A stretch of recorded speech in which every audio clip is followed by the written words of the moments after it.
How to keep cool is next on our list tonight. With the hot summer weather here, AC repairs are on the rise, with symptoms being pushed to their limits. A local HVAC company tells us it has had an influx of calls since this weekend.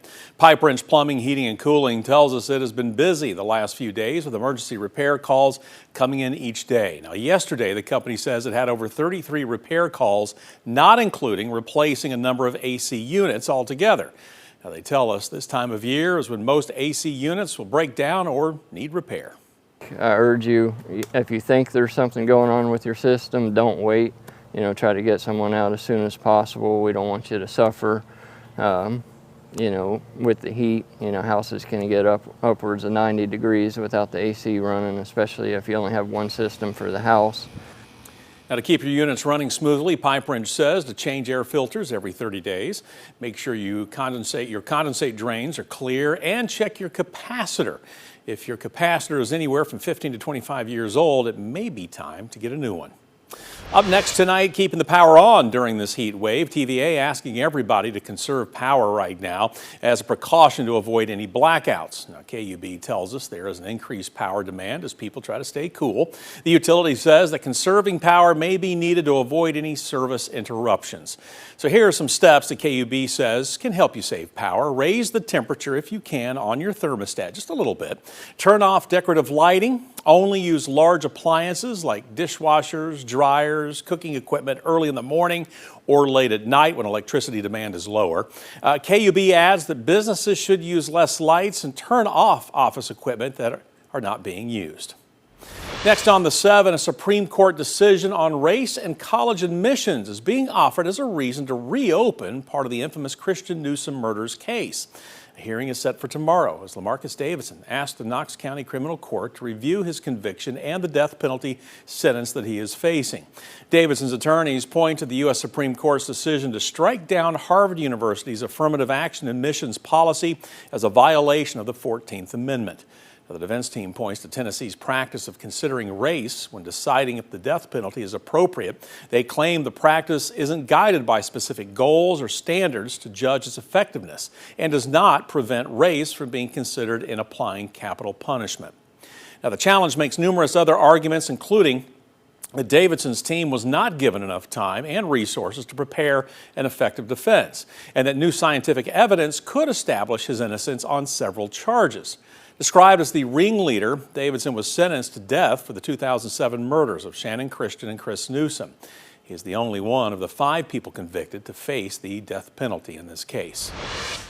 Next on the 7 for you tonight, a man is facing charges after he allegedly fired a shotgun near officers while they were searching for a wanted man near the house. Now, early Saturday morning, Pigeon Forge Police Department deputies were searching for a man who was wanted on domestic assault charges. According to an affidavit, they were tracking the suspect through the woods behind Bob Hollow Road when 3 shots rang out near them.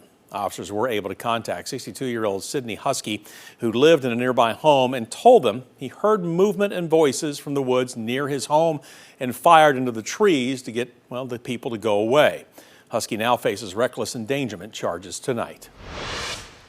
The man accused of critically injuring a Knox County deputy over the weekend appearing in court this morning. Christopher Hensley is facing charges including attempted second-degree murder and aggravated assault on a first responder. His bond has been set at more than $2 million. Now, today in court, the judge also set a date for his preliminary hearing. It will be August 20th.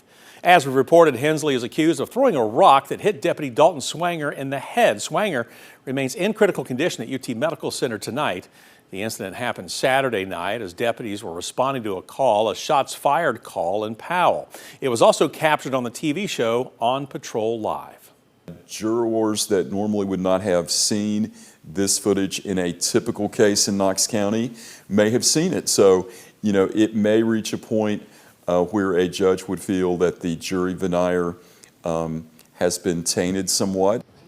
Hensley is due back in court on August 20th. Meanwhile, the sheriff's office says Deputy Swanger remains in the trauma intensive care unit and has moved all of his limbs as of this morning. The sheriff's office also said, quote, "We are grateful for his progress and understand that with a head injury like the one he sustained, it will take time. Thank you for your continued prayers, positive thoughts, and encouragement. They mean so much to his family, friends, and Blue family." All right, next now on the 7, a man who had been wanted for aggravated assault on a law enforcement officer has now been taken into custody. As we reported, 23-year-old Amari Adams was stopped on Catalpa Avenue with KPD saying a duffel bag containing marijuana was found inside the vehicle. Knoxville police say Adams tried putting his car in gear to flee, pushing officers out of the vehicle.